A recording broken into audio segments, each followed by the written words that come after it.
was a radiographer by profession, but I'm now a local historian. I'm Rose McGuffin. I worked with learning disabilities, trained in St Angela's and Craig House, worked in Cluny Mahon and in Carrick-on-Shannon. I'm Irene Regican. I trained in Newton Arts in County Down back in the mid-60s, and I worked in Manor Hamilton Hospital. I worked in Dublin and Vincent's, Manor Hamilton Hospital, and in Sligo for a while in orthopedics, and back to Manor Hamilton in pathology and medical for my later years. I'm Brenda Charity. I trained in Galway and I worked in Our Lady's Hospital in Malmont. I'm Helen Jenkins. I trained in Dublin in paediatrics and general, and I worked in the UK in paediatrics for a number of years, and then I came home to Ireland and worked in Sligo General for about a month on night duty in paediatrics and left there. The rest is history. Mary appointed me as a temporary staff nurse into Our Ladies, and I spent all my years there, and I retired from assistant director of nursing from Our Ladies and retired 3 years now. My name is Mary Gallagher, and I trained in Sligo in mental health. And then I went to the UK to do a postgrad in general nursing, and came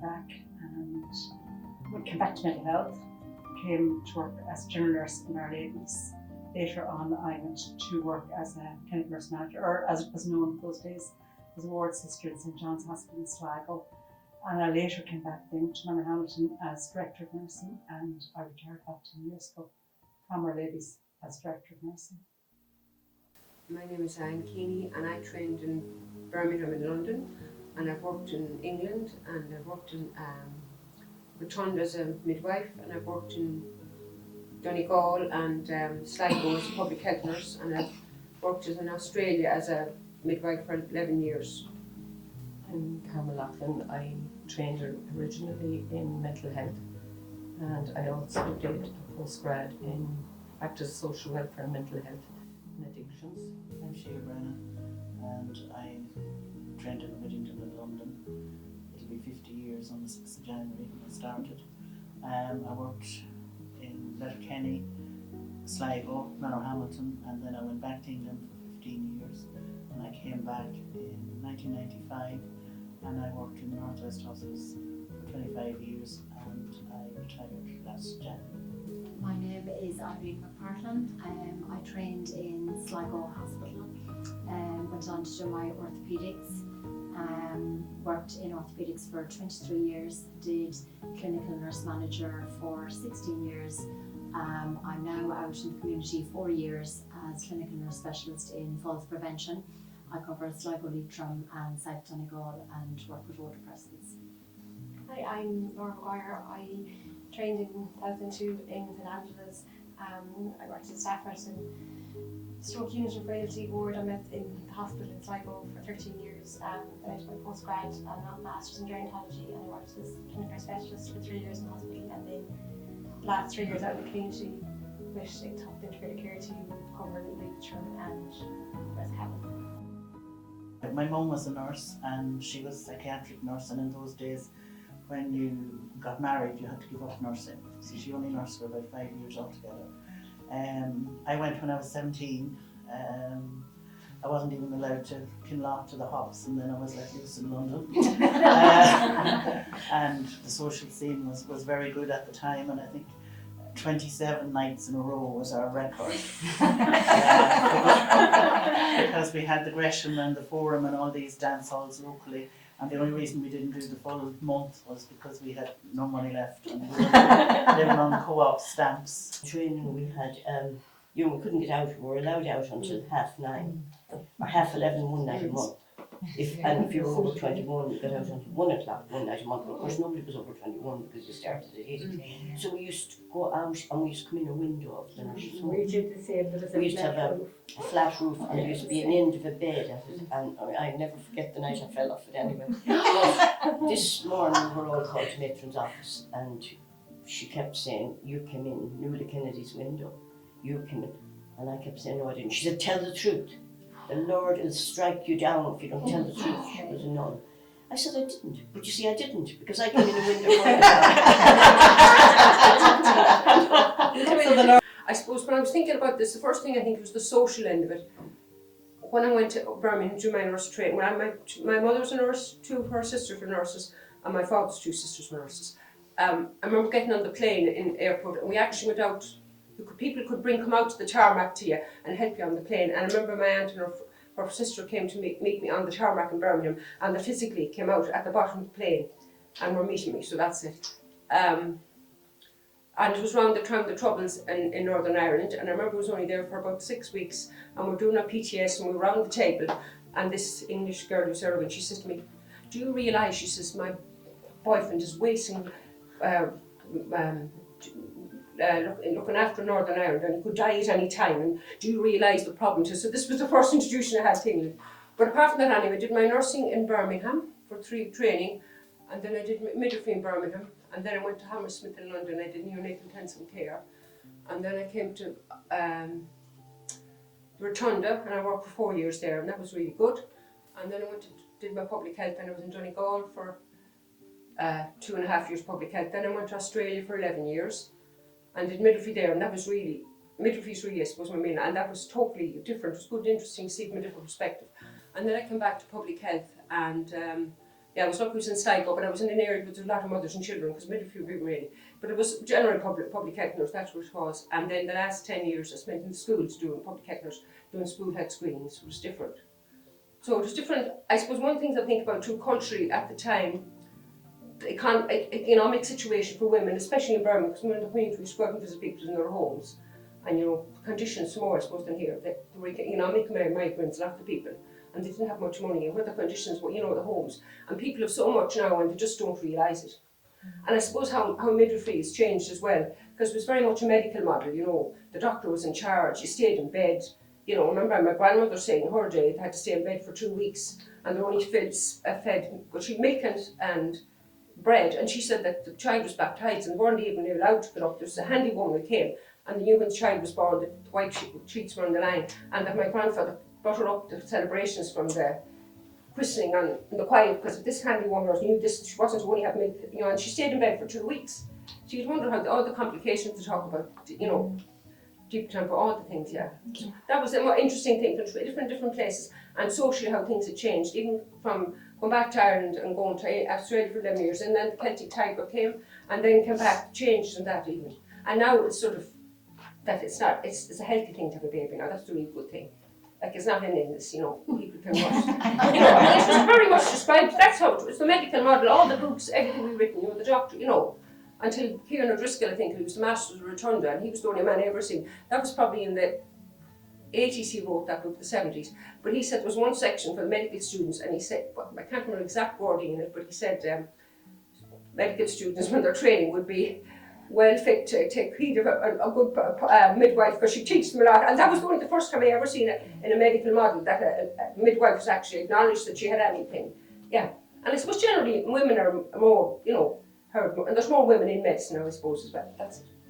Yeah. But I enjoyed every bit of it. I only went by chance. I didn't know what I wanted to do, so I applied for different things.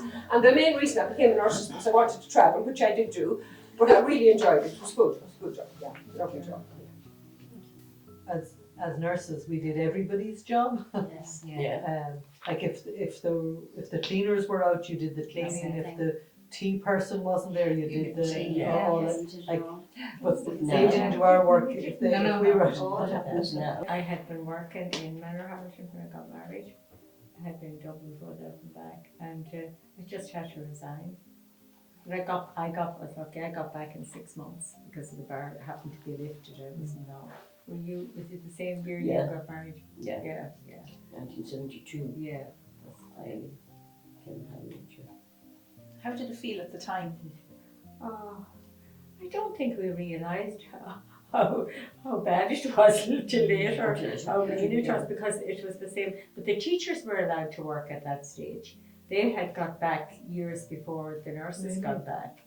I don't know, because there was a shortage of teachers or something.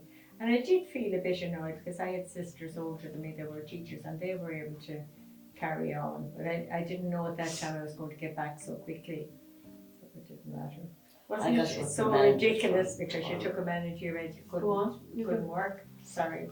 I got reprimanded for applying for a permanent post. because the matron that we had at that time, she was away on holidays.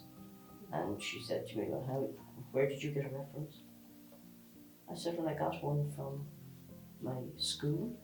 When I was at school from the Reverend Mother there, and I got one from my previous matron from Galway. But she was not impressed with me. Because of the marriage, after when the marriage bar was Yeah. lifted. I shouldn't have applied for a permanent post without her permission. I did loads of research, and if you want to see, we go back, I want to refer to the nursing nuns who worked in the workhouses from 1890 right up until the last of them left their Manorhamilton in the recent years. But that particular lady there, Sister Patricia, she was appointed in Manorhamilton in 1910 in the old hospital. And she retired in 1954 when the new hospital opened. But she still remained in Manorhamilton all her life. She was the longest. Now she's a formidable looking woman there. Yes. And passive She rather. was all that. And she was. Do you remember? I do, Yeah, I remember. Yeah. And she was Mother Patricia, I think, at the end. She was retired. But what I noticed when I got the post is like the size of the rosary beads are enormous. Now she was Dr. Harry O'Carroll's right-hand woman at that time because he was operating. The facilities were shocking, and she was sterilising instruments over a stove. She had no water. Was carrying buckets of water up. You know, it was just. But I think we should remember her and lots of the nuns at that time. You know, there was a whole family of. She's Gilfinad, and she had another sister out there, Manorhamilton.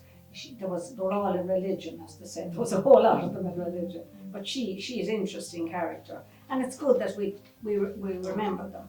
Yeah. We had, I'll not be too specific, but we had a lady who was in the later stages of cancer. And at the beginning of every year, we always had a discussion, what would we elect to achieve for the year?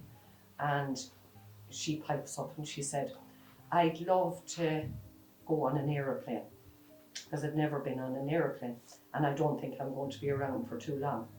So anyway, we wrote down all the things that came up or whatever. So we got to work, and we had a comfort fund, and we organised it. Anyway, to make a long story short, after a lot of, shall we say, to-ing and fro-ing and whatever, and the GP wasn't happy with me at all, I'd say she'd love to have seen me sacked, because what was I going to do on organising this trip for this lady on the flight to from Sligo to Dublin? Anyway, to make the long story short, the hospice stepped in and they said, absolutely, why wouldn't we go ahead with this trip? So we all took the day off and we decided that we'd take the lady to Dublin, and we took her to Dublin. And when she was on the plane going to Dublin, she said, wouldn't I have loved to have met a celebrity? And I said, what celebrity would you have liked to have met? And she said, I'd love to have met Gay Byrne. So that was grand. I started crying again, of course. We were going to go to the Gresham for dinner, and we were going to have a birthday cake there. But the Gresham Hotel didn't have disabled access at that stage for a wheelchair. And we had organised the taxi that would come and pick us up and all that. So we ended up in the Burlington Hotel. A beautiful meal and birthday cake and the whole works. And we were coming out, getting into the taxi. And who did I see driving down the hill? Gay Byrne. Girls, in a month of Sundays, would I approach Gay Byrne? No.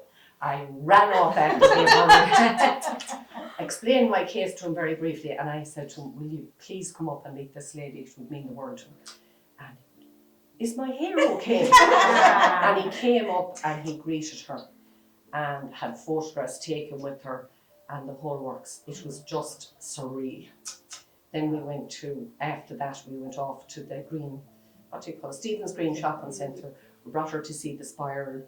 We went back to the airport, we had tea and coffee, we had birthday cake, and we took our flight home.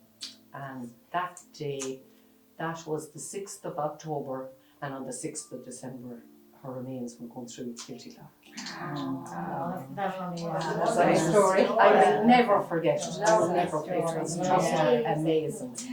But it was just, I suppose it was the way that our service was set up, that we had the freedom to do that, and working with different people, and just the people that had I suppose, the fear. What will happen if she dies on the trip? Yes, yes. You know what I mean? But it was just that we had the backing of everybody, really. Do you know what I mean?